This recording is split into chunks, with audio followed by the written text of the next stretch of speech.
Hello there, YouTube. Welcome into a new KSR happy hour as I mute my TV from the BMW Championship. A little golf in the background as I sit here with Adam Luckett, who lives on YouTube, and Tyler Thompson. New edition of KSR's happy hour, brought to you by our friends at Country Boy Brewing, founded in the heart of Kentucky by true blue Wildcat fans. Check out their brewery and tap room on Chair Avenue. They have 24 beers and ciders on tap. There's something for everyone. You can also check them out in stores. Go to Kroger, Total Wine, whatever your favorite Country Boy retailer is around Kentucky, and check out the new Country Light from Country Boy Brewing. Only 95 calories and 1.8 carbs. Get those carbs out of here. Tyler, are you partaking today? Do you have anything in hand? We can always I have one more Country Boy left in my fridge. So halfway home. It's going to get us halfway home, hopefully, to Jaxon Kohler's decision. That's what I'm counting on. I'm glad you're repping for us. I have the end of a iced coffee. No booze for me today, but we love Country Boy. We also love our other sponsor, LG&E and KU. Saving energy can be good for you and your home and your wallet. And with rebates from LG&E and KU, upgrading to qualifying energy-efficient equipment can pay off even more. You can even be eligible for rebates from $250 to $1,650 on equipment such as your central AC, natural gas furnaces, heat pumps, water heaters, and more. Learn more about the residential rebates program by visiting lge-ku.com/cashback. Upgrade your home, save energy, and get rewarded with LG&E and KU. Boom. Here we go. Look at that list of topics we got going on over there. Jack Pilgrim was just on this same YouTube channel, breaking big news, and we will start there. Tyler Thompson, the Jaxon Kohler wait may not go on much longer. Heck, we might even have an answer before we're done here with our happy hour, but it seems a decision will come today, first reported by our own Jack Pilgrim. Yeah, we may see Jack if the decision does come during this show, which has happened a lot in the past. We've had a lot of breaking news on this show. Then Jack said he would pop in and give us the scoop and a little more intel on what went on behind the scenes. So fingers crossed. I don't know. It's down to Kentucky and BYU was trending as the slight favorite. I watched sources say with Jack and Joe Tipton just before this, and sounds like Mark Pope maybe made up some ground with that 2.5-hour Zoom, but it may not be enough. I mean, Kohler is a kid from 15 minutes outside Provo, grew up cheering for BYU, so we'll just have to see. Hoping it breaks during the show. That'd be fun. Adam Luckett, you've been locked into football, but everybody's been playing the Jaxon Kohler or Mark Mitchell game. It's like if you're a Kentucky fan, you have to pick a side as we're narrowing down those two as a potential 5-5 option. Do you lean one way or the other? Let's just say they're both in front of you. Which would you prefer? How long does a typical Mark Pope transfer portal Zoom last? That's what I want to know. Like how far did we go? Is this standard? Is this short of standard? How is it? Usually an hour? It went 2 hours? Is it 15? Like how long is a Mark Pope Zoom? That's what I want to know. But I think Kohler addresses more of the needs on the roster, just rebounding, defending, floor spacing as kind of a 3-point shooter. I think Mitchell is more probably your better overall scorer and fits that creator mold that Pope has talked about, that it was like a focus of their roster build. But I think Kohler helps address some of the needs, and I think he just provides some front court depth where I think he could play some center, like legitimate center for you. So if I had my pick, I would say Kohler. But the good thing about this, Drew, is who knows? Maybe Larry Bird will get some eligibility. Who knows? What's Willie doing? Does Willie want to come back? He might get a 5th year. So who knows? The options seem bountiful at the moment with all the chaos going on. Larry Bird has a better case than some of these names I see popping up. Like RJ Lewis at LSU, there's just news about him as they're pushing back against him. I love his graphic, how it has 4 colleges and then the Boston Celtics and then LSU. Just shout wild out to times the here. On3 graphics department. Marina did a really good job with that one. My favorite nugget going on right now is just that Will Wade has 4 players. Like I want all of this to get turned down, so he has to go to Sigma Chi and SIGEP and the Deld House and be like, guys, I need some shooters around Mo Diabate. Come over here to the PMAC and help us out. That's what I want to see. I want to see Will Wade have to go recruit the student body at LSU. Yeah, we'd love to add one more to get to the Final Four conversation, but there's a chance where they really can't field a team there in Baton Rouge. That could be a real problem if these decisions don't go their way. I am rocking my Michigan State green. It's hard to tell. Shed some light. Back too. Shout out Roback. Yeah, shout out Roback. But also, I'm rocking my Michigan State green because I would prefer Kohler just as a natural power forward, can help with rebounding. But it seems we'll know very soon, Tyler, BYU or Kentucky. It's hard to compete with him being a BYU guy. I mean, he's from right down the street. You know, there's the Mormon angle that's kind of unique that we don't see anywhere else except there with BYU. Everybody wanting to go home there. I feel like as much as I want him and I'd prefer him over Mitchell, and I don't have a lot of scoop on this, I feel I'm prepared to be hurt when the decision comes, whenever it is. But that's just tough to compete with. I mean, Mark Pope even was recruiting him there when Mark Pope was there. So that connection is a lot to overcome. Yeah, and something Joe Tipton said on Sources Say kind of stuck out to me. I don't know if it was known before, but he said that when Pope was recruiting Kohler out of high school while he was at BYU, he told Kohler and his family that he would rather recruit him out of the transfer portal one day. And understandably, that didn't really sit well with the Kohlers. It wouldn't sit well with me either. So it sounds like Pope made up some ground on that Zoom yesterday, but you can kind of understand if that's, it's just kind of a weird thing. It's like, I don't want you right now, but maybe if you go into the portal one day, we can talk again. So hopefully they got their relationship connection back on the right foot. But like you, I'm kind of preparing for it to be BYU. That is a bizarre thing to say to someone you are actively recruiting. I'm not me. all in on you right now in this moment as I sit here in front of you. I would rather do this years from now. Right. It's kind of like, well, why are we sitting here? Why are you talking to me? It feels like the friend zone. It is definitely, he friend zoned him. It's like, you know what? You're not really good enough now, but maybe if, you glow up in a couple years, then we can talk. Well, that can't be working in our favor. No. Also, like what Luckett said, and I know Pope loves Zoom. We're completely different people. Pope and I have less in common than we do in common. But 2.5 hours seems like a long time to Zoom. I don't want a 2-hour Zoom with anyone. My wife I could be on a KSR road trip and she can Zoom me holding our baby. And after about 30 minutes, I'm going to be like, all right, what are we doing here? Does anybody want to talk to anybody for 2.5 hours on Zoom? Or just in general. Like, no, thank you. What is the timestamp on the phone where you're like, I can't talk any longer? Like, do you have a personal, like, for me, it's like 10 minutes. 8 minutes. We're like on the phone longer than 10 minutes. Like, what's going on here? I can talk to my mom on the phone for like 25 minutes. And then that's a lot for me. And that's only because she's my mother. It's like family members can get past the 8 to 10 minute mark. If it's a work call, yeah, sure, that's work. But yeah, it's just a lot of time on the phone. And not only on the phone, on a Zoom, you've got the camera on you too. That's right. That's just a lot. I mean, it's been 6 years since COVID. Have any of us stopped looking at our own pictures in these Zooms and StreamYards? Like, hopefully we've all gotten past that, but that's a long time to be on camera. Yeah, you're right about being on camera. At least you're on a phone call. I can mute the mic and go to the bathroom or do things around the kitchen. Yeah. You got to be dialed in. Now, let's say for Pope, 2.5 is on the very long end. Do we take that as a positive, knowing BYU is a front runner and that Kohler was willing to listen to him for that long? Or is it a negative, like Kohler couldn't get Pope off the phone and he just kept sticking with it for 2.5 hours?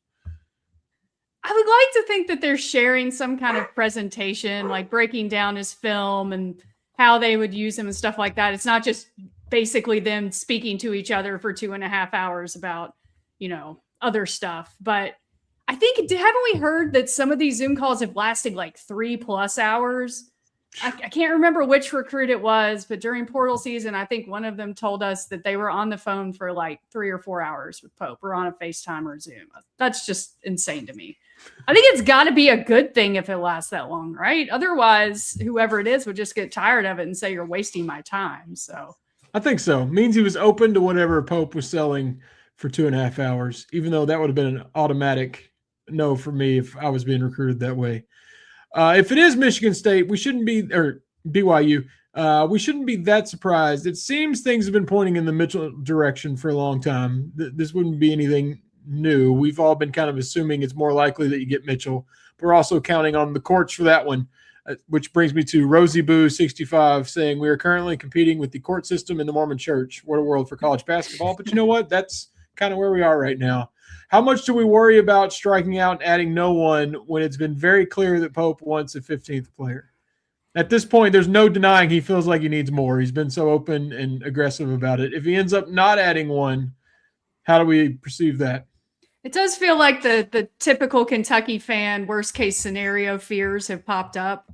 I just think that as more and more of these injunctions and hearings come out, they seem to more times than not go against the NCAA. I think there was another one today that came out in Tennessee that ruled against the NCAA. So I tend to feel okay about it, especially because I read in one of those cases, maybe the Tennessee one, the NCAA basically admitted they didn't include the 2022 class because it would be more paperwork for them.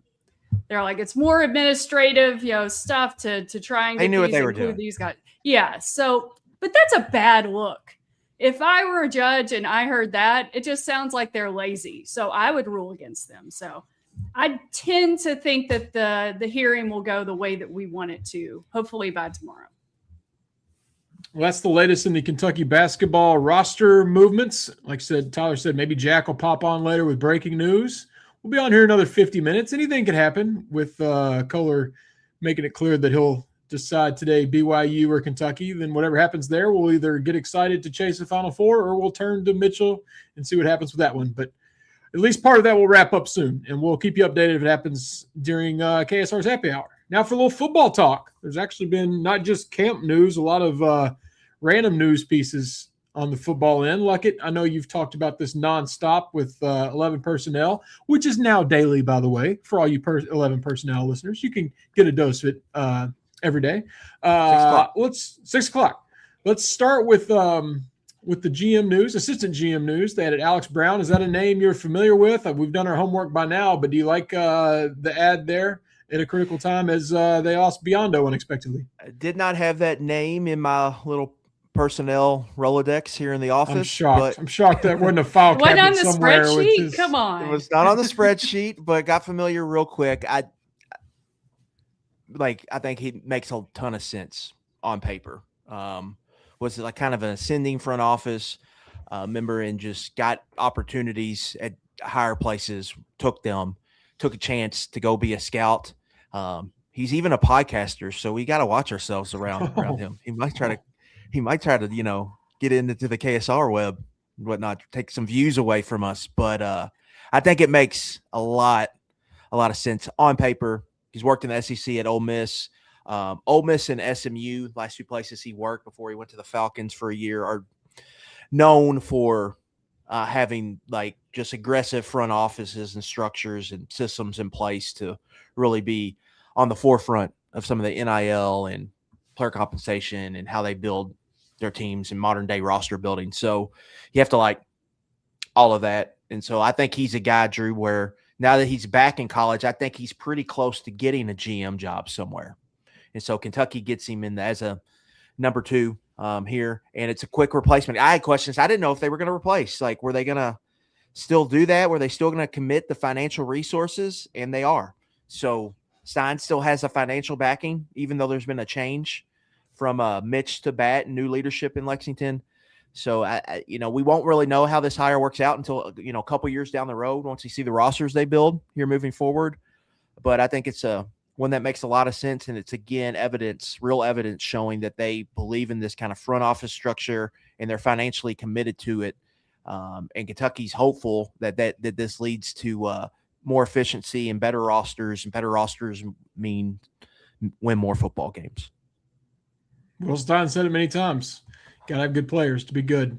We won't, as you said, we won't know for a while how it pans out until we see his rosters. But Tyler, are we worried about this podcast angle, or do we invite him on to the happy hour? Oh, or do yeah. we go ahead and let him know right now? This is our space. I think we got to invite him on happy hour. I mean, that seems like an easy solution to me. I mean, we got to keep these people close. So, Alex, if you're watching, come on down. We'll get you some country boy. He can come to Parlor Pizza next week. Because we have a live show. There we go. Let's week, shout that out. I'm excited about that. We'll be at Parlor Pizza next week in person, our first ever in-person happy hour. I know Jack's done a show there, and we've done Luckett and Roush have just very recently done remotes at a bank, and we've popped around occasionally, but it's Happy Hour's first time stepping out. I'm very excited about that one. Who's our official list that's joined us? I know Zach's going to be there. I can't make it. I'm actually going to be in Lexington on Monday, so I can't make the return trip on Thursday. But I think it's you, Zach. Luckett, are you going? Or maybe it's Roush. I'll be there. That's awesome. Bring everybody. I'm jealous. Everybody that can. Tyler, you live far away. Understandable on your end, but the more the merrier, and come out and join us at Parlor Pizza in Lexington if you're a KSR Happy Hour regular. I know there's a lot of you all in the comments that we see all the time. If you're local, come out and hang out in person. It'll be fun.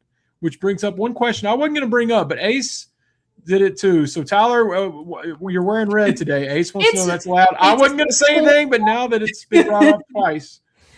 It's more of a coral color. You can't really tell in this lighting, I swear. I'm weird. I don't like to have red clothing. I don't like to have orange clothing. So this is kind of like a hybrid, like an acceptable hybrid between the two. Apparently it's not coming off that way. If I need to go grab a sweatshirt, I can. But yeah, I would not wear red. It's weird. I don't like to buy red. I don't like to buy orange. So rest assured, it is coral on your color wheel. I wore red yesterday. I think it's the only red thing I own, and I just felt weird because I never wear red. It was actually a Cincinnati Reds t-shirt, which, by the way, Luckett, what the hell happened? Holy cow. Did you all see the Reds game today? I was watching it while doing some blogging. I did. Who was it that won the contest today for the tickets? They got to see. Yeah, I felt bad on picking the winner there. Yeah, but Luckett, you go up 5-4 with a grand slam, looking good, and then a routine fly ball to win the game. Kind of routine. He was on the run a little bit. But how do you drop that with 2 outs? Had some midweek college baseball energy there at the end, the Reds-Cardinals game. Because not only that, the Reds give up 3 more runs after that, down 10-6, and then they had winning run at second base, down 10-9, and almost had a hit there at the end. So crazy game. That is this Red season in a nutshell. That right there. Yeah. Well, that was not a happy hour to be a Reds fan. Had to bring that up somehow. Red shirts. I don't know. Yeah, I have one red T-shirt, and Tyler's wearing coral, not red. It's coral. But also remember, check us out. Parlor Pizza. Shout out Parlor Pizza. Family's go-to spot and pints, and a patio for award-winning pizzas, wings, and, of course, the best game day destination. The KSR crew loves the Dr. Pizza. That's not what it's called. The jalapeno bacon and chicken combo is delicious. And, of course, the hot honey pep. I like the pepperoni bombs. And, of course, so many beers on tap. Check out their happy hour Monday through Friday, 2 to 6, but especially at the Harrodsburg location next Thursday for KSR's happy hour. Check out Parlor Pizza. Back to the other football news. It seems like I'm definitely in this camp, but it seems like a lot of people, Luckett, are excited about the move to week 0. I thought there might be more debate about it. I'm a fan. Are you a fan? Yeah. Even if you're not a fan, it's happening. Like the season is moving up. So you're going to have to play games on that day. So I think it's smart to take advantage of the double dip bye weeks while you can. So I think it's a good deal. And I like it. We get the season quicker. Like we just get college football has the longest off season of any sport. So I'm a fan of shortening that when we can. Yeah. Like next week, I'm excited to watch college football week 0. Can't believe it's already here in front of us. But when you look at the list of the games, it's not much. I love the idea if Kentucky's sticking out on a schedule like that, a little more exposure. The bye game is the biggest part. But most importantly, Tyler, we just don't have to wait as long between the bowl game we'll be in, maybe the national championship, and then the offseason getting us to that first game. I just like that it's moving up a little more. Yeah, bring it on. Like we said, the sooner the football, the better, even though that's going to be a really hot first game probably. It kind of extends the heat window a little bit.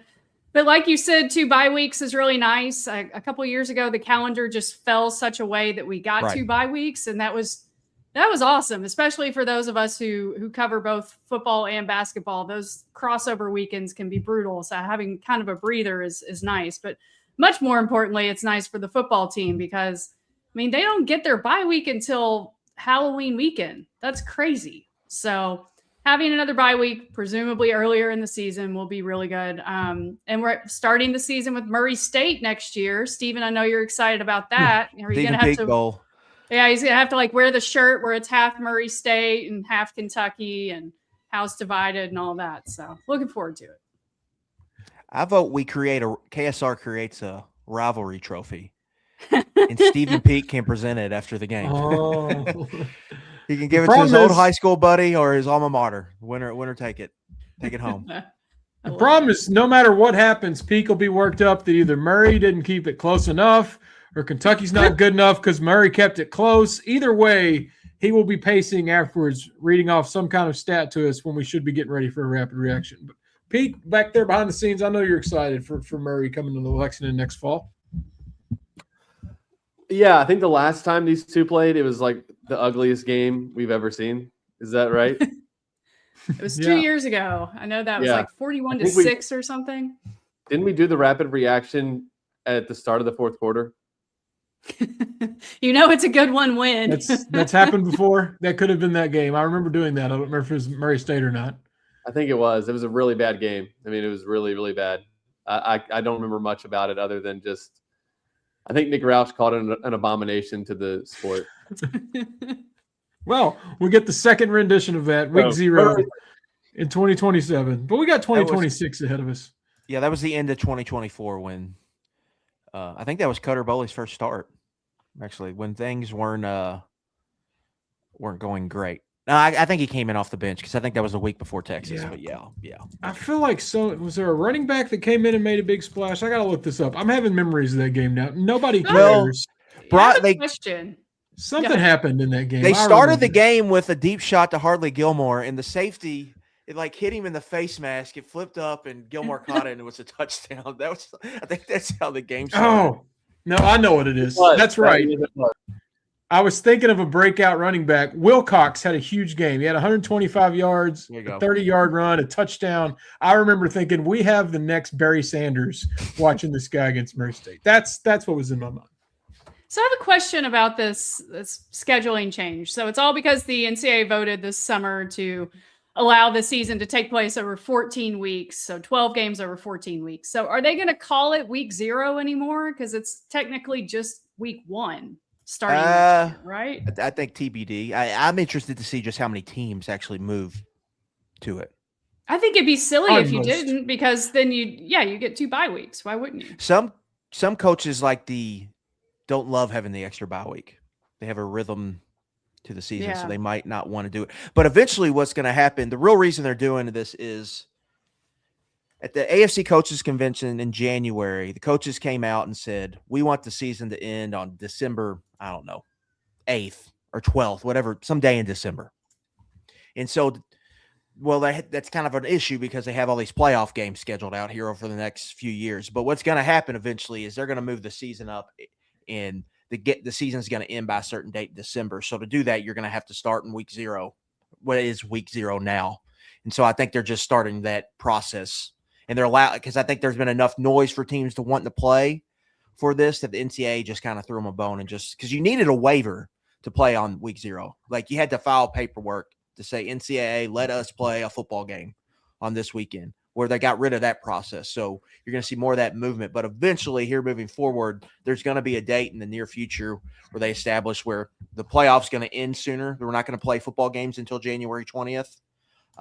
It's probably going to end. It wasn't a day in December. It was like January 8th was when the season had to end.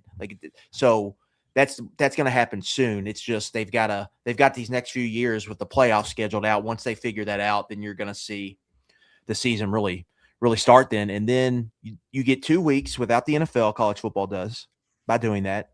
And you get a full Labor Day weekend, where Labor Day weekend will become bigger now because everyone can play conference games. You can just, like the Kentucky-Alabama game will be on Labor Day Saturday instead of the Saturday. So it's going to be a huge, that'll be week 1, or the week 0 will be big, but what will be week 2 that's going to be the real big one, because they're going to have that to themselves after everyone plays a game, and you're going to have a lot more, I think, juicier matchups there. And so that's coming down the chimney, I would say, pretty soon. I just noticed our guy Jeff Drummond going through it in the comment section over the Reds. But it just reminded me, Jeff, I messed up. Jeff texted me yesterday. I was in the trenches in the kitchen. I mean, it was going through hell. I was sweating. Jeff sent me a text about our next roundtable, and I didn't do it. And it's published. I let Jeff Drummond down. How dare you? That hurts me. But go check out the new football roundtable over on KSR Plus, which does not include me. If I'm not mistaken, they were talking about maybe some players to watch as some surprise breakthrough performances. Damn it, Jeff. Almost 24 hours later, I'm now realizing I didn't do that. But check it out. I'm sorry about you. Yeah, it is up. It went up 30 minutes ago. So 75% off. Get in there. The most intriguing players of intrigue. Well, none of them were written by me. Oh, well. Sorry about your Reds. A few more football things. Outside of our own team, I love Norris Sellers' college schedule. I know college is a joke now, or at least college athletics. There's not a whole lot of college going on anymore.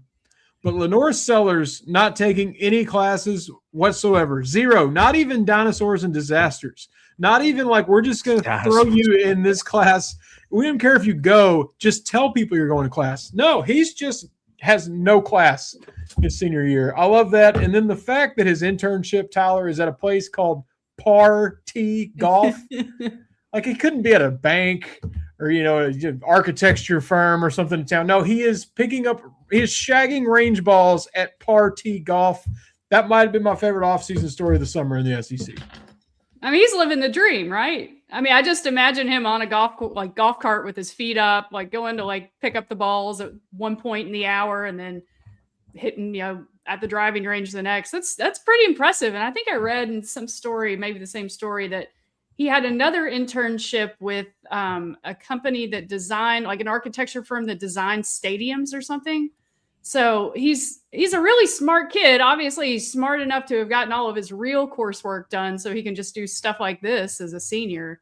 I'm jealous. That sounds like a really nice life. Yeah, he's a sports and entertainment major. I didn't even know that was a thing. I thought you had to add like management or something to it, but no, his is just sports and entertainment. You know how like Tony Soprano had the no-show sanitation job? Oh, yeah. Yeah. Does Lenoris have like a no-show internship? Is this like... That sounds like something you want to show up for. Do you really think he's shagging balls, or is he going there to hit 50 range balls and say, all right, sign my paper? I'm sure they're not making him actually do it, but they got to have some, responsibilities on the sheet. So, I mean, if you're a South Carolina fan, who wouldn't want to go smack around some golf balls and watch your star quarterback pick them up for you? Sounds like a great opportunity for Party Golf to lean into this free advertising, even though I don't believe he's out there doing it either. How can a man getting paid millions to start at quarterback on Saturdays in the SEC, then during the week hop on one of those little carts with the cages around it and pick up golf balls for old people? That's the craziest thing I've ever heard. And good for him. We all try to get that senior year schedule. I thought mine was pretty good. I wasn't doing a lot. You get these fake internship classes. There's ways to do it, but to have no classes, that is impressive. So good for Lenore Sellers. We got to beat him this year, though. He's undefeated against Kentucky. Not all because of him, but we got to get that series back. Big swing game there, but good for Lenore Sellers in his senior class schedule. The other thing I liked, Luckett, is not that big of a deal, but we're uniform people here at UK. I think it's pretty cool that Bama and Tennessee are both wearing homes in the same game. You don't get to do that very often anymore. Rarely see it where both sides are wearing colored uniforms. Crimson, orange, a little close together. Some colorblind folks might have trouble with it, but it's happening. And I bring that up because we got to do blue versus red in the Governor's Cup for every sport. Women's basketball did it last year. I think volleyball's done it. But now that Alabama and Tennessee are doing it on third Saturday in October, Kentucky's got to bring that back. I'm sure you're for wearing the blue and red, and that it's cool that they're doing it in that game. Yeah. I think that's like USC UCLA does this, Drew, every year. That's a cool jersey matchup. I think the fans would really like it. My question is, if your rival wants to do something, should you automatically say no? That's true. Louisville has pushed this for years now, and they're scuttled that both sides should just behind the scenes. They've made this happen. They've tried to make this happen for multiple years, and UK basically was like, no. Well, his name was Mitch Barnhart. He's not here anymore. Well, yeah, wait, so but it's Will Stein now. I mean, Will Stein played at Louisville. Maybe we're bonding that bridge, so to speak. Perfect opportunity when it comes to here. Uniforms. J-Bat and Will Stein act like they've never even heard of the concept. They pitch it to Louisville as it's brand new and they just came up with it. When Louisville says we've been asking for this for a decade, you just play dumb and you're like, oh, well, it's our idea. We're rolling with it. Perfect window to put aside. I do think Mitch might have been a little hold up there. Wasn't the biggest fan of branching out the uniforms, period. So we just call Louisville straight up like we've never heard from them and we pitch it to them. But either way, it's got to happen. I think it's going to look cool in Tennessee, Alabama. We're already doing throwbacks and bringing stuff back. Just add this to the list. Will we ever do a throwback checkerboard? No. Please no. No. Let it die. Some things don't need to be thrown back. Can we do throwback checkerboard for the Tennessee game this year? When Baker Luckett is running KentuckySportsRadio.com in 40 years, I'm going to be the old guy in the comments saying, don't bring that checkerboard back. We don't have fond memories of that when the next generation of Kentucky bloggers are trying to think of things that disappeared to come back. Checkerboard's not going to be in the conversation. Lucky, you excited? Just the vibes here. We're getting close. We're gonna be in that press box soon. They power washed it for us. I know. Look at that. Look at that. I'm excited for the rhythm of the season. Yeah. Just get back in the routine. The worst part about July and August is like you're getting busy, but it's not routine at all. Everything feels like things are changing almost daily. So I'm excited for the rhythm of the season and to have football on and be able to react and talk about football. So yeah, my favorite time of the year. I cannot wait for it to get here. And we'll have football games on, a week, pretty much a week, I guess. That's 9 days. So, and then before you know it, like that Kentucky Bama game will be here and Lexington's going to be a zoo. So I'm coming up. I'll be there. Yeah. Tyler's going to be tailgating. Should be part of the zoo. I know. And we actually were buying our tickets and we looked up the map to see what color the section we are because it's the stripe out. So I'll be wearing white. My section is white, so I'll be proudly repping. Going as a fan, very excited. I think I told this story last week. My dad, my uncle were there in the stadium in '97 when Kentucky beat Bama with Tim Couch and Craig East. So looking forward to running it back. So very, very excited about that one. It's going to be awesome. I'm excited just for week one. Luckett's going to have his iPad up with 4 games on. I have an iPad now. I'll put 4 games on. Roush How many coffees? Oh, are you gonna bring your Keurig? Didn't you talk about bringing your own? I'm thinking about it. I got this new Nespresso. Yeah. It's small. I could get it in my backpack. My Keurig's a little big. I'd look dumb carrying that thing in with my cord thrown over my shoulder. But I think I can get this new one in there if we need it. And cheaper concessions, Drew. If we get a little hungry mid-game, they had some of the cheap concessions out at Meet the Team Day. May have gotten a $3 pretzel. I was like, for $3, wow. That is a little league price. In this economy? I like this. So they had a few of the items. So that is it's definitely just no doubt about it. Did you meet the team? Was it fun? It was a good time. It was just basically like your typical autograph setup. Bring your own stuff. They had posters there you could grab and player signing it. They had a pretty good fan turnout, I have to say. There was a fan. This was the first time for me, Drew. A Kentucky fan was there in a Kentucky Zach Calzada jersey. I did not have that on my bingo card. If it was Garrett, that'd be awesome. I hope they were just really big Calzada fans and they're not wearing it jokingly. It's probably mocking them a little bit there, but I hope they were just almost said ZC fans. Also, with Kentucky football coming up, do we know of any big game day changes? There was talk of switching up the catwalk. There was talk of getting rid of Grove Street, but then he got on KSR and told TJ Walker to shut up about that. He's putting his stamp on everything. Have we heard of any things, other than uniforms, them announcing the themes early? Have we heard of any changes that might be happening as this new era begins? I have not, but at the spring game, they kind of had a new type of MC. So I think that might be something you'll see. And at his luncheon back in the July, they had like new graphics on the scoreboard, on the big scoreboard, like new score graphics. Sweet. So like with a little more info, right? More stats and stuff. You're right. So I think that that's been one of my things I've brought up. It felt like the scoreboard presentation was lacking. Felt like they could do more with what they had there. So sounds like that might be, or looks like that might be changing. So I think that will be a nice addition for the fan base. And then they got the seat backs right on the visitor side. So a lot more fans are going to have seat backs this year. So those are some of the big changes. And then we'll see. I think that's probably something they'll probably present more when the games get closer. But I have not heard anything more about Stein's plan for like the team entrance. So we'll see where that is, I guess, once we get closer to the kickoff. We'll find out soon. I'm just ready to hear Carl Nathy again. Nothing. It did like flips the switch on football season and fall. That's when I can start making chili and wearing hoodies again, even though I'm wearing one right now. With Carl Nathy, when I hear that voice, time to flip the calendar. Jackson Lockhart in the chat says, "Cab y'all actually read the chat? We cab, Jackson. We cab." Rosie Boo is going to Alabama. She's going to be wearing white. Good to have Rosie Boo there. What else we got in the comments? Captain Crash says, I think those of us who pay full price for KSR Plus should get to play Tyler in a game of horse on Media Madness Day. Captain Crash, you would probably win because, I mean, I'm terrible at basketball, but I'm going to give it my best on September 17th. I've got my shoes.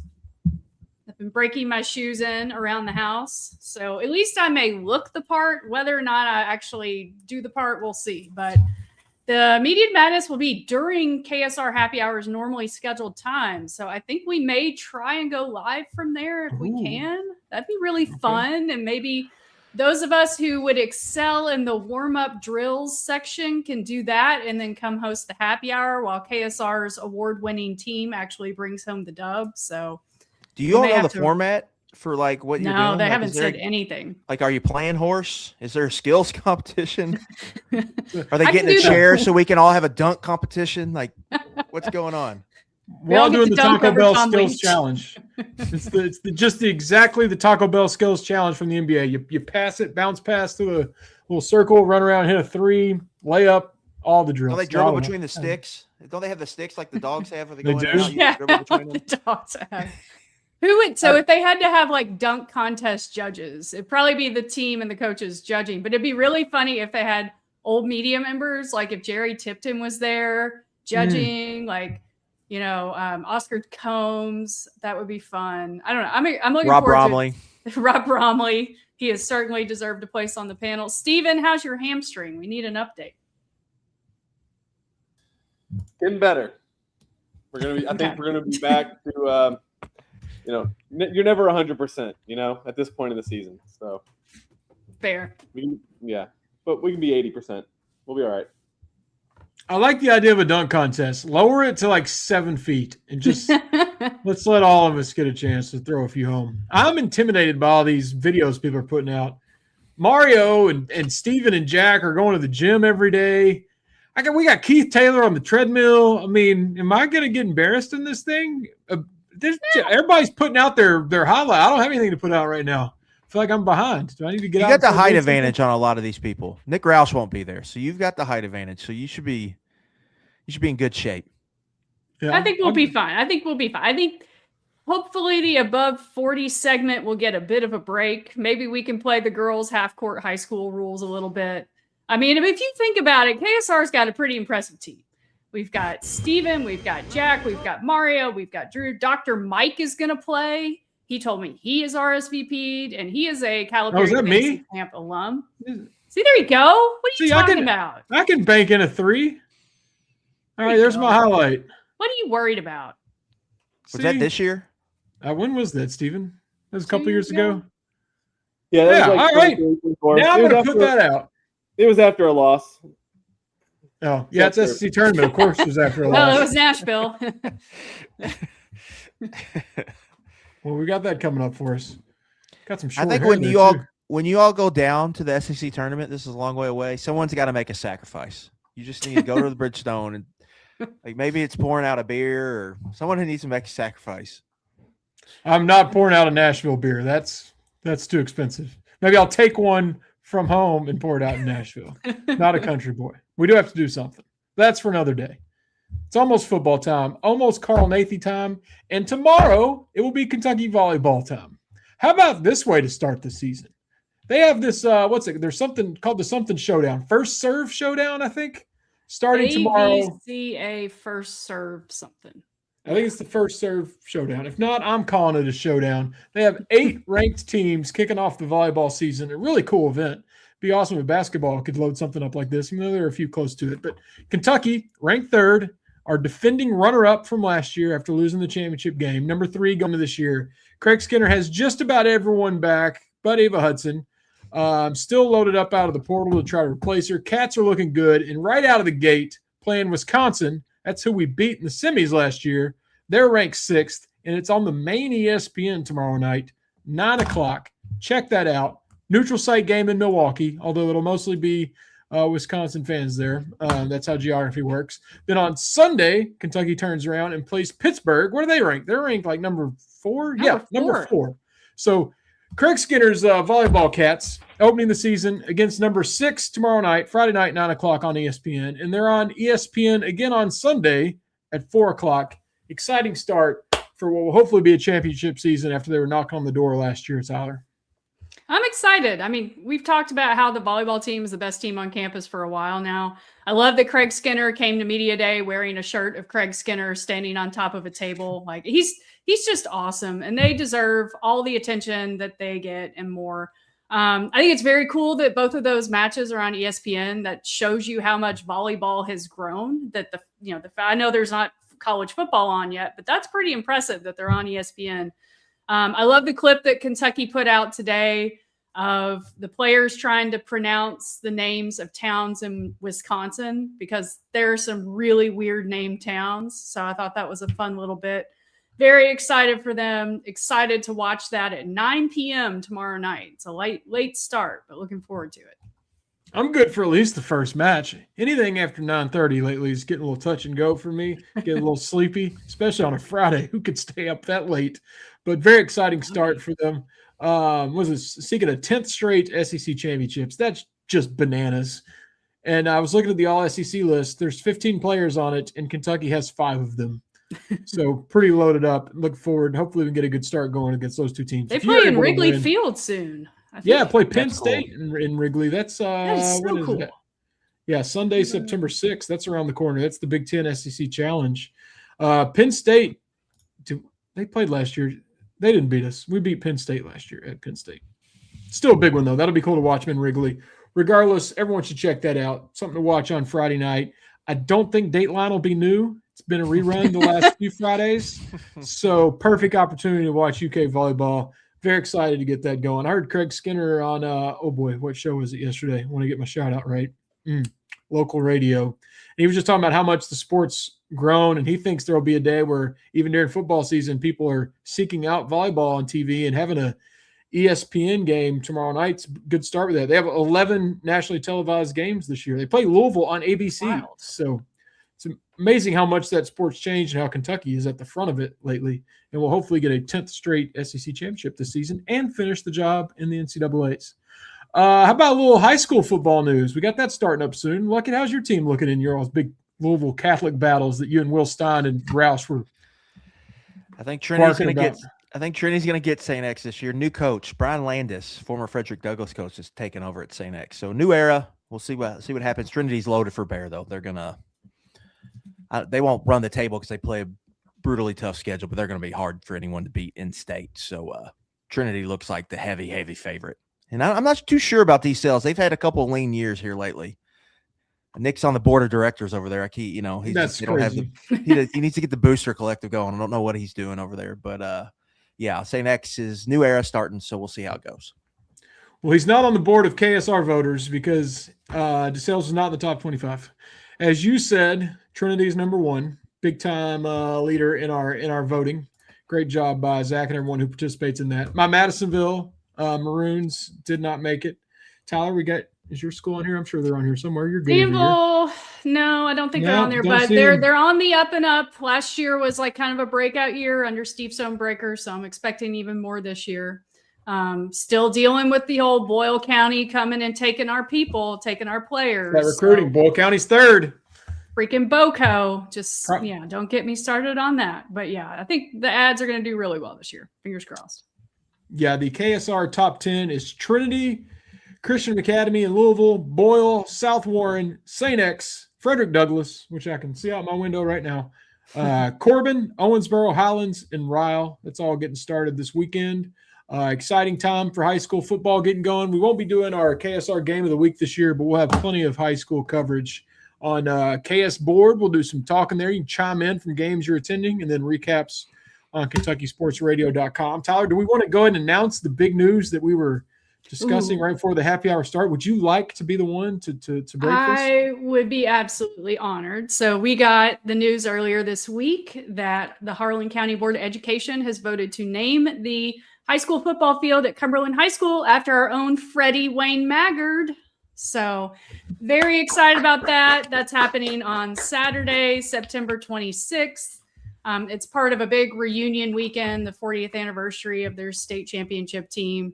I know Freddie is thrilled about this. It's a huge honor. If you've ever heard him talk about his upbringing and his high school football days, you know how much Cumberland means to him. So very, very, very excited for him. I know this has been a long time coming, and I can't wait for him. Super excited.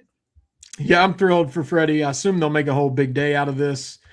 I was reading on Facebook, they're going to have his jersey and a few other things on display where they'll be honoring him.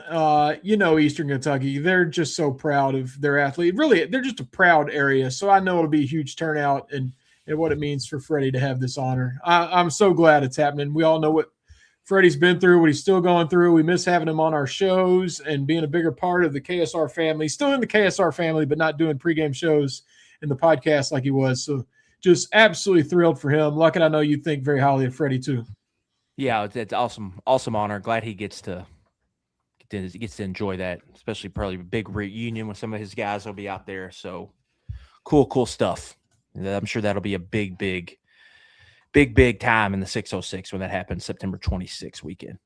Yeah, I wish it were Friday, but we play an early game. I'm gonna try to rapidly react and rapidly get in the car. I can probably 2.5, maybe shave a few hours off. It's a little under 3 from where I live. I think we can maybe make that happen because got to be there to see Freddie's big moment in the renaming of the stadium. So shout out to Freddie. Finnegan Ham says Freddie deserves all the flowers. John Evett says it's awesome he's getting his flowers. Lots of flowers. Maybe we'll just take Freddie flowers. But good for our guy. Let's get to some fun stories, as the board says there. And we'll start with one. Tyler sent this to our group chat. I had already been fascinated with it, but can we play this robot video where it's training? Is it the robot games? Is that what it's training for? The robot Olympics, or I guess they're a thing. I don't know. It's kind of scary that they're even having this be a thing, but the video is awesome. It's really good with the sound. Here we go. I love the feet. Is this guy media? That's going to be us at the Media Madness.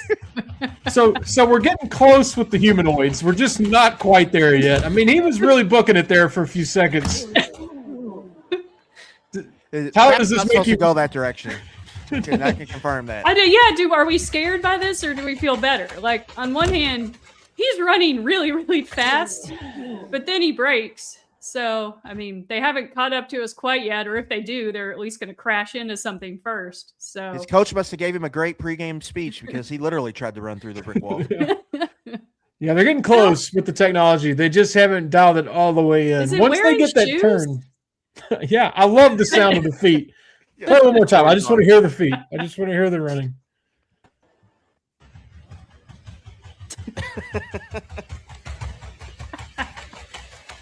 Man, he's getting after it. Even a little bit of stumble there, he recovers, but he's just off track. Also, what's that tiny explosion? The waist, when the war with the robots start, the waist looks like to be a weak spot.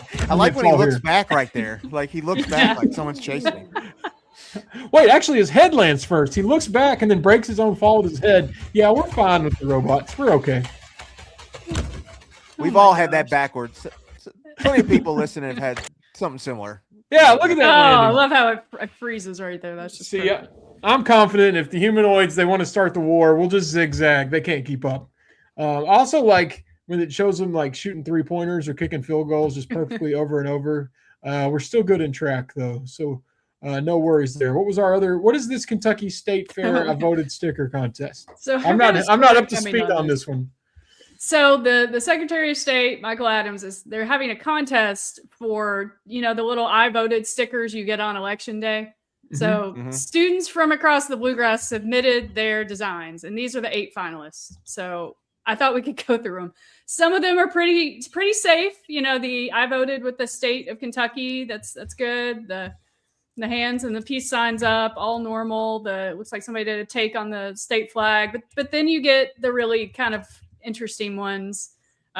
Is that top left? Is that a goblin? Is it an alien? Is it the mask? What is that? Whatever it is, it's very either excited about voting or it's here to eat you. I haven't figured it out. It's part dinosaur. I know. It looks familiar. Is that a character? It kind of looks like the thing from The Mask, like what Jim Carrey turns into. Great movie. Yeah, but I'm not sure. But yeah, so then they get a little stranger as you go down. Those are fine. Those are nice. Very safe. We have Elmo on fire. That's getting my vote. I mean, is this like a take on just the world today? Is it just Elmo's so excited that he voted that he's throwing his hands up in celebration? I'm going to choose to believe that. And then maybe my favorite is this face. Not quite a smiley face, but just a face. So look, you're going to the fair tomorrow. You can vote for your favorite. So which one are you guys voting for? Elmo's pretty good. I just need to know more about who drew Elmo. Yeah. Got some questions. I know. Yeah. That's how I feel when I vote, walking out. Yeah, no kidding.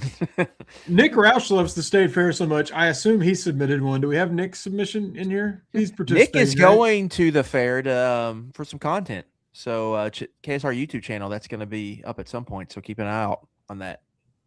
So the fair is like a really big thing to some. Is it just a big thing to people in Louisville?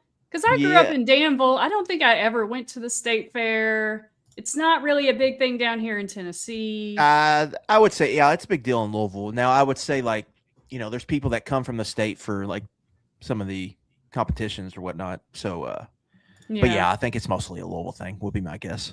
I was just going to see what the musical acts are. That's always a fun game.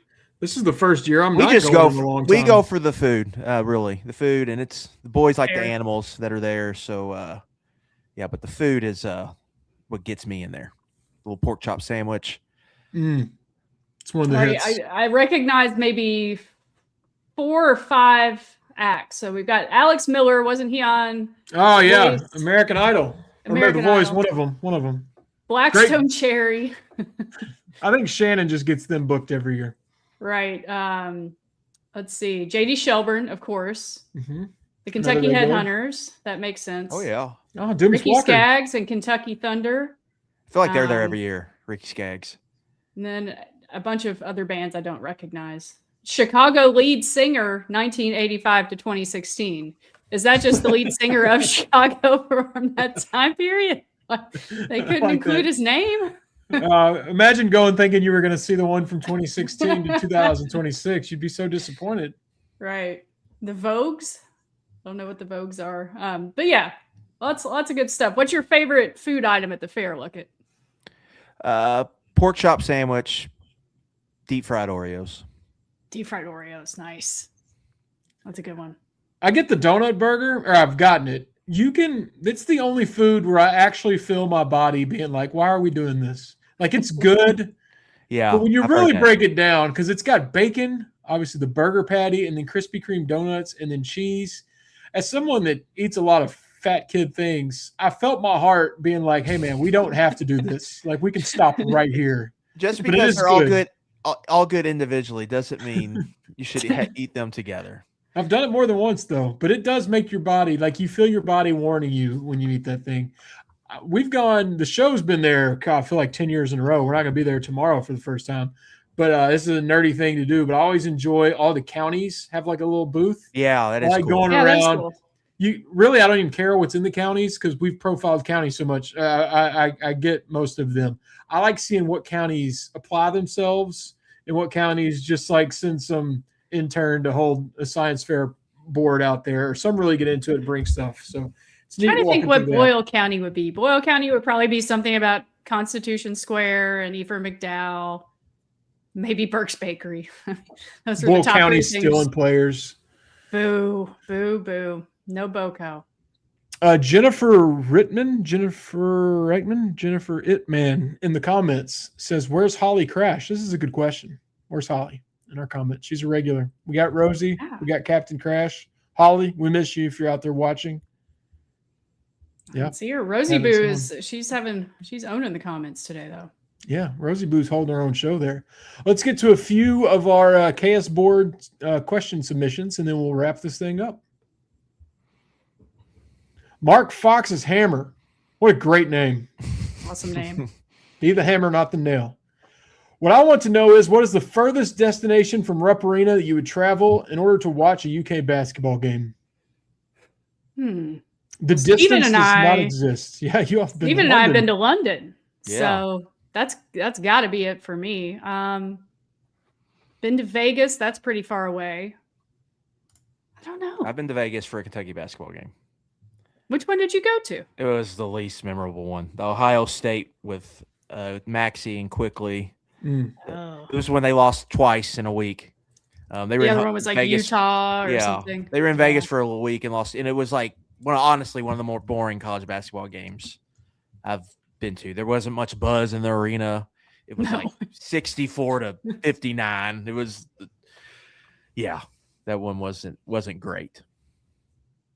After we Steven, were you drove gonna to say something? Seattle, I think anything's on the table when you drive to Seattle to watch a basketball game. There's not many farther drives from Lexington, Kentucky than Seattle. And after doing that, anything's on the table for us. Mars, do we play on Mars? Maui, I guess Maui would be the furthest you could go, I would think. If we ever go back to Maui. I don't I know. would go anywhere, but at one point it becomes more about the trip if you get too far away. Like if they're Yeah. playing international, like with you all with London, I'm probably gonna be more excited about the destination than the game. But to answer the question, I'll go anywhere. What's our farthest this year? They're all pretty reasonable, right? Let's see. Madison Square Chicago, Garden. New York, Virginia. Yeah, Maybe not one too of the SEC games Texas might be the SEC game. farthest one. Yeah. or the NCAA tournament. I do want to go to that arena. I would like to see that arena. You've seen the football one. Moody That place Center. was insane.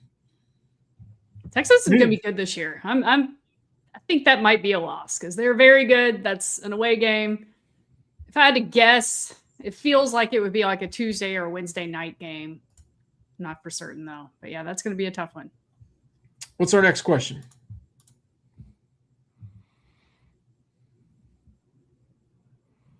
Drasbold or Dr. Asbold. Drasbald. D. Rasbold. I'm not making fun of your name. We enjoy having you on the board. You comment a lot. I just didn't know how to pronounce that. We haven't had a kickoff punt returner as good as Derek Abney in, well, ever, before and after. Good point. He has records. Do we have anyone on this year's football team that will fill that seemingly now long ago remembered excellence? Luckett, they've been pretty secretive with the return game, but do you suspect they'll have anyone stand out? No idea what's going to happen at punt return, but I think Jacaden Ferguson and Martellus Carter are probably going to be back there on kick return. I mean, we'll see when the games happen. But to answer that question, no, I don't think they'll have anyone close to Abney's capability as a kind of a punter kick returner this year. But I will say Kenny Darby, watch him, freshman. He could be kind of the wild card there. Maybe that can be something he can bring down potentially. Is Ty Bryant returning kicks this year, returning punts, or is that? We don't know. I mean, yeah, guess is as good as mine. Who are some other Kentucky greats? You know, Lynn Bowden had the Lynn famous Bowden came to putting mind. in the Berrien. game. I mean, Berrien. Berrien was great. Who was Oh, from Collie's Kentucky? here. Shout out. Oh, woo! She showed up. Thank God. Thank goodness. Help me out, Luckett. Who was the defensive back? David from Eastern Kentucky. David Jones. David Jones. He had a few explosive ones, if I'm not mistaken. But yeah, One in the Liberty Bowl, yeah. that's right. Has not been a position of strength. Well, I guess they're late with Bowden and Barron Brown, but traditionally not a great spot. Maybe we'll be surprised. Luckett says watch for Darby. Let's do one more question.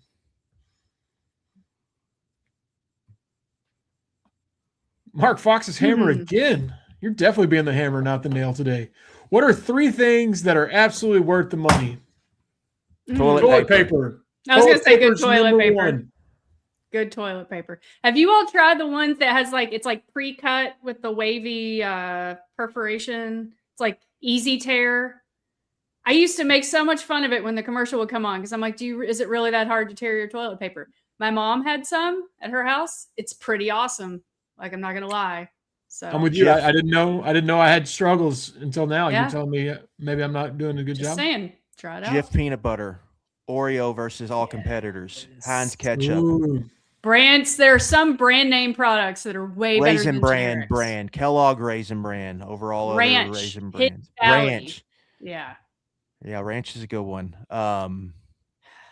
There's a few My big- others. My big three, not brands, but three things I'm not going cheap on. We covered toilet paper. That's number one. Number two is vodka. You don't want the old like Smirnoff. I never want to see Heaven those, Hill in the house. the whatever Bartons we were drinking in college at $5 a bottle. Never want to see those again in my What's life. the Diesel? cutoff? Yeah, what's the Yeah. cutoff though for like the vodka? I would say a fifth needs to cost more than $20. So like Tito's is Tito's. Tito's makes the cut. Okay. I'm talking about the bottom of the shelf stuff that's not filtered. You're basically just giving yourself a hangover by looking at the bottle. That's covered up with all the artificial flavors. Like you know black what it raspberry, smells. cherry. You know what it smells Yeah. like, and it gives you the shakes before you even open the Exactly. bottle. Yeah. That I'm not like bougie. Like I need to give me the $100 bottle. No. But I will pay a little more than bottom shelf because you can get some bottom shelf bourbons or at least some cheap bourbons. Actually, tequila's probably in the category too, but I don't skip on that. And then flights. Yeah, that's a Ooh. good one. I don't Yeah. need to overspend and be in first class with my feet up and an eye mask on. But I don't want the cheapest of the cheap when it comes to flying. I want a direct flight. I will pay way more and for a direct. direct flight. Yeah, I'm not settling for 3 layovers to save $50. I will pay. So you're a not little with more. Ryan Lemond on Allegiant. No. I'll be in the back. I don't need to be in the front being pampered. But when it comes to getting me from A to B, I'm overpaying for the shortest duration and I'm avoiding the cheapest of the cheap airlines. So those are my big three: toilet paper, vodka, and airplanes. I would add a good mattress just because a good night's sleep is worth every penny. So the Tempur-Pedic mattress, we love ours. It's like, if I go away from home, if I stay somewhere else, a hotel, and it's a bad mattress, I'm grumpy. Same thing with pillows. Got to have a good pillow. I just bought a new pillow. Spent a lot on a pillow. It's like got cooling technology and it's crescent shaped. And the pillow world is really taking a step up. It's impressive. So. You know, I had a hand-me-down mattress from Duran Lamb, lasted me 10 years. So I can go cheap on mattresses if need be. Let's wrap it up with that. We had toilet paper advice, vodka advice. What a great way to end a fun show. No Kohler news. I was going to say, we do not have Jaxon Kohler news just yet. So we didn't get to break anything there. But stay tuned throughout the night. If he goes to Kentucky, maybe we'll have a rapid reaction. If he goes to BYU, we'll act like we've never heard of him and move on to Mark Mitchell. But this has been another fun KSR Happy Hour. Thank you, Tyler. Thank you, Adam Luckett. Thank you, Country Boy. Thank you, LG&E and KU. Thank you, Parlor Pizza. Thank you, Rosie Boo, Captain Crash, Holly for showing up, all the YouTube comments, and most importantly, Steven behind the scenes. Lots more to come here on this YouTube channel. As we mentioned, 11 personnels every day at 6. Jack's been ramping up his shows as we're trying to figure out this basketball news, and the happy hour continues on Thursdays, where next week, Parlor Pizza and pints. The Lexington location, that's on Harrodsburg Road. We'll see you there. Oh, what you got? The old Charlie's. So That's Parlor's taking right. over that building. That's So. right. Go to the old Charlie's if you don't know where Parlor Pizza and Pints is in Lexington. We'll see you then. Go Cats.